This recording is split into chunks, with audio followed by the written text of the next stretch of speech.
Olá, como estás? Muy bem? Brincadeira, galera. Professor Felipe Freitas aqui de novo, beleza? Professor de História. Tá, foi só uma brincadeira para descontrair um pouquinho, né? É importante. Espero que você esteja bem, espero que você esteja se cuidando muito bem, beleza? Hoje a gente vai tratar de um assunto importantíssimo, que é o período regencial.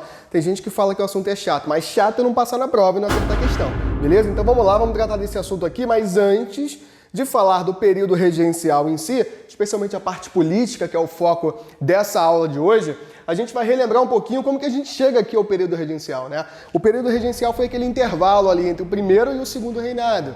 Então, para a gente tratar de período regencial a partir de 1831, a gente vai tratar do momento, né? A gente vai relembrar, eu tenho certeza que você já pegou esse conteúdo, que você já matou essa aula aí, que é o momento de crise do primeiro reinado, principalmente a partir do momento que Dom Pedro I enfrenta uma resistência muito grande após a derrota na Guerra da Cisplatina, entre 1825 e 1828, que vai resultar ali na independência do Uruguai, mas a partir dali, praticamente, Dom Pedro I não teve mais paz. O cenário político interno do Brasil foi extremamente prejudicial à imagem de Dom Pedro I, e dali até o final, em abril de 1831, foi um passo. E aí a gente vai perceber o seguinte, que quando Dom Pedro I, né, ele abdica ao trono, ele renuncia ao trono em 1831, o seu filho, né, Pedro de Alcântara, não poderia assumir. E por que não poderia assumir? Porque o moleque tinha 5 anos. 5 anos de idade não tem como, velho. Não tem rei, não tem imperador.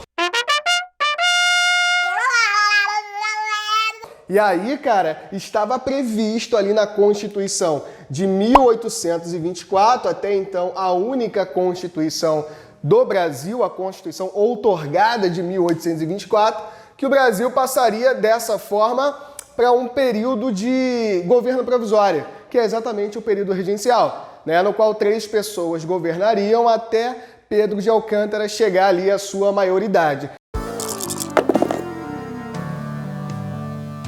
Se você fizer uma conta rápida aí, estiver ligado na matemática também, tu vai perceber o seguinte, pô, se era para chegar até a maioridade e você colocou aí, ó, 1831 até 1840, 9 anos, e falou que ele tinha 5 anos, ele não chegou aos 18 anos, assumiu antes. Exato. Isso é assunto para a próxima aula. É o momento do golpe da maioridade, em 1840, e a gente vai perceber que essa maioridade de Dom Pedro II foi antecipada, ele acabou assumindo o trono aos 14 anos. Mas isso é assunto um pouquinho mais para frente. O que a gente tem que se preocupar nesse momento aqui do período regencial, essa parte política do período regencial, de fato, a gente tem que ter muita atenção para a gente pegar aqui os bizus e, consequentemente, matar nossas questões, obter o nosso conhecimento para acertar a prova, garantir a aprovação, sonho, futuro, objetivo. Vamos lá.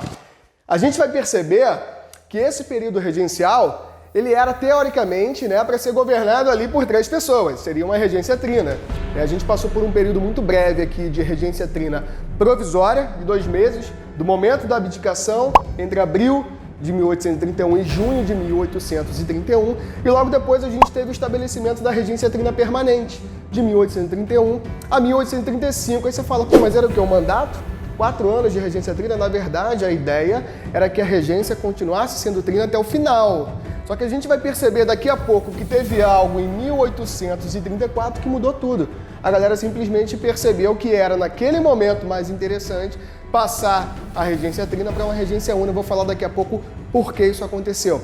Antes disso, eu quero que você entenda que ainda em 1831, já tinha uma galera preocupada com a ausência do imperador. Cara, a galera sentia saudade de Dom Pedro I. Tinha uma galera que sentia saudade de Dom Pedro I. Só que mais do que saudade, a galera começou a perceber o seguinte, olha só, sem imperador é sem poder.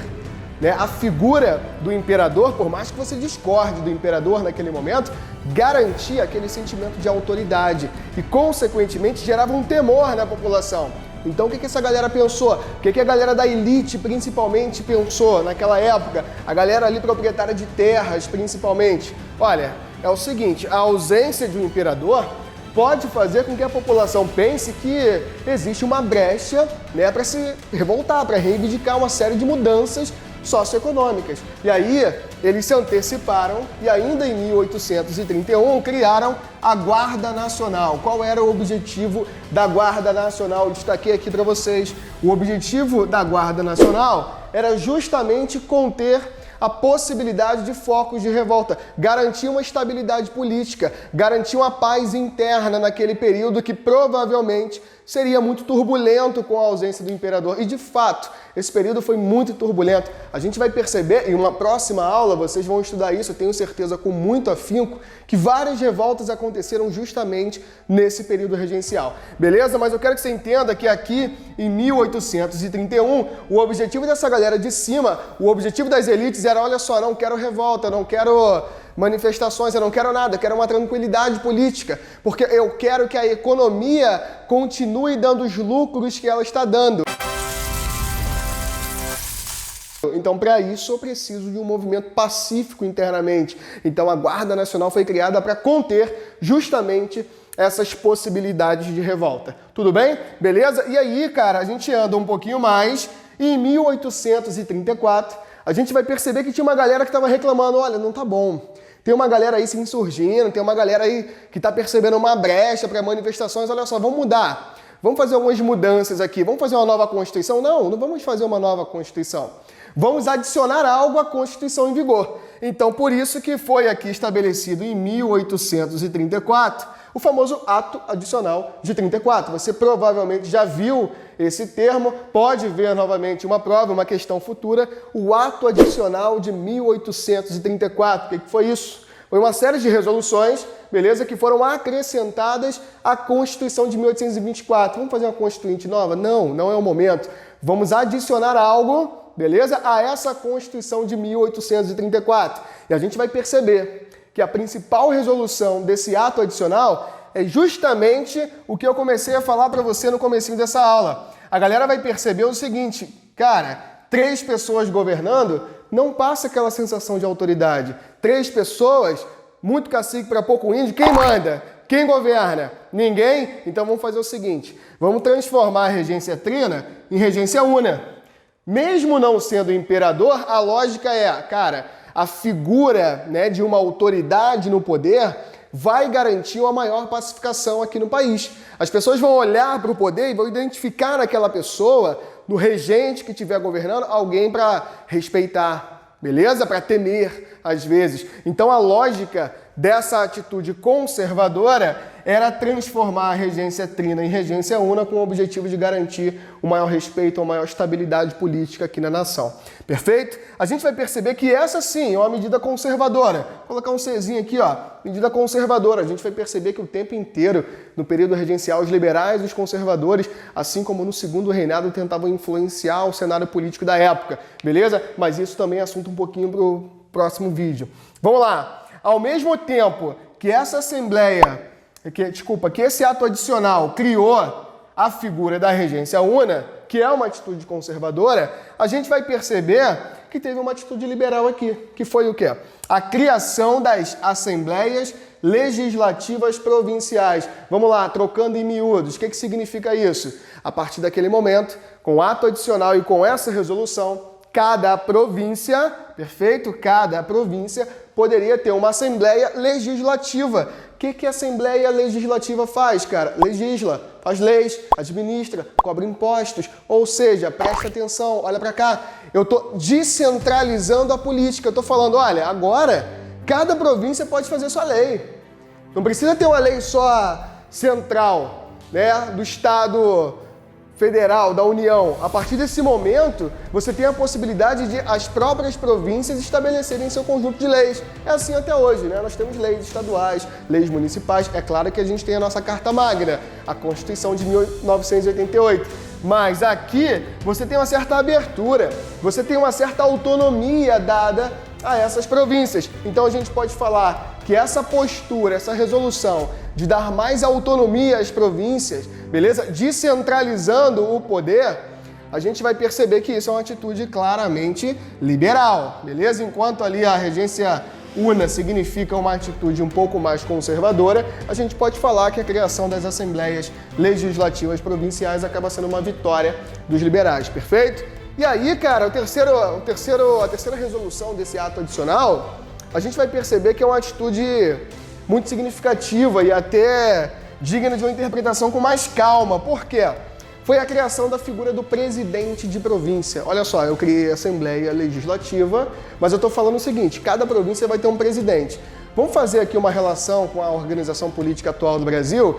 É como se fosse a figura do governador de estado, por exemplo. Aí você fala assim, pô, então é liberal, né? Porque cada governador, o cara vai ser eleito, a população vai votar, papapá, pum. Não necessariamente. Aqui, o presidente de província foi criado, mas ele era de livre nomeação pelo regente ou pelo imperador no segundo reinado. Então, cara, não tinha liberdade. O regente falava, eu quero esse aqui. Ah, mas o cara é mineiro, eu vou colocar ele aqui na Bahia? Vou colocar. Quem manda? É o regente. Isso, inclusive, vai ser motivo de revolta, beleza? Um pouquinho mais pra frente. Assunto para outro vídeo também, que eu tenho certeza que você vai ficar de olho.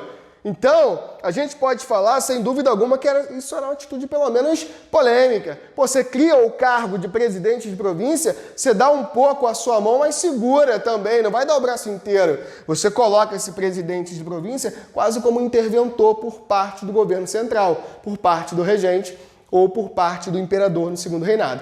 Beleza, galera? Então essas foram as principais resoluções do ato adicional que mudaram de forma bem significativa a configuração política aqui do período regencial, entrando em vigor em 1835. Nós tivemos 2 regentes aqui que governaram durante essa regência única, o padre Diogo Feijó, que governou de 1835 a 1837. Você fala, pô, mas era só 2 anos e tal? Não necessariamente. Olha só, veja comigo. Eu não falei para vocês que a transformação da regência trina para a regência una era uma atitude conservadora? O objetivo não era colocar alguém com mais autoridade ou às vezes até um autoritarismo no poder? Cara, o Feijó era um cara com orientação política liberal. Então ele foi meio que pressionado, né? Ele não conseguia conter de forma enérgica aqueles movimentos revoltosos. Feijó acabou renunciando. E aí a gente vai perceber que assumiu o seu lugar o Pedro de Araújo Lima. Aí você fala, pô, agora sim, conservador. Resolveu a parada? Resolveu nada. A gente vai perceber que a maior parte das rebeliões regenciais ocorreram justamente a partir aqui do início do governo do Pedro de Araújo Lima. Beleza, rapaziada? Espero que vocês tenham curtido bastante, espero que tenha sido uma explicação aqui produtiva. Muito bem. Espanhol fica para depois, beleza? Um abraço em todo mundo, continuem se cuidando aí. Não esqueçam, galera, olha só, siga as redes sociais aqui da Audi, curte lá, compartilha, divulga, é importantíssimo, para que mais pessoas consigam ter aqui uma explicação que vai ser muito útil no momento de execução das suas provas, de você conseguir alcançar os seus objetivos. Não esqueçam que é com ousadia, é ousando que a gente consegue transformar o mundo através da educação. Beleza, galera? Continua a tua batalha aí, continua a sua guerra, que você vai vencer. No final, a vitória vai ser sua. No final, na verdade, a vitória vai ser nossa. E nós vamos comemorar e compartilhar essa vitória juntos. Beleza, galera? Muito obrigado, até a próxima. Um forte abraço, beijo no coração de todo mundo. Valeu!